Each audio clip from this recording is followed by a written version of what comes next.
think resiliency is such a key component of it, because there's just the disaster happens, 100% guaranteed. We don't exactly know when it's going to happen.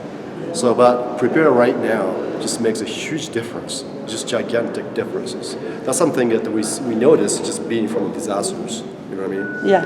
And it's just little tiny things actually that really matters.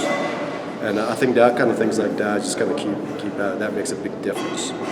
Yeah, and you talk about resilience like a way to reduce the expensive things in a disaster. Yeah. How do you make it? How do you do it? I think to basically you can increase the resiliency by two things, right? One is to make the say structure or buildings, whatever you're in, to harden, to make it stronger. That actually reduce the so-called loss components of it. Yeah.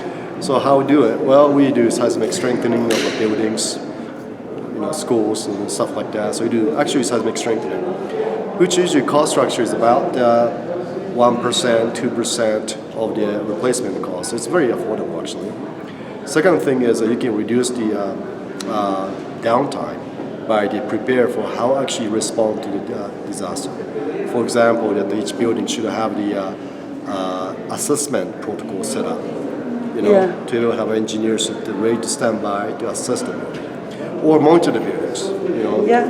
If we build right from beginning, we can most definitely. We can reduce the expenses. That's right. Yeah. Thank you very much. Pleasure.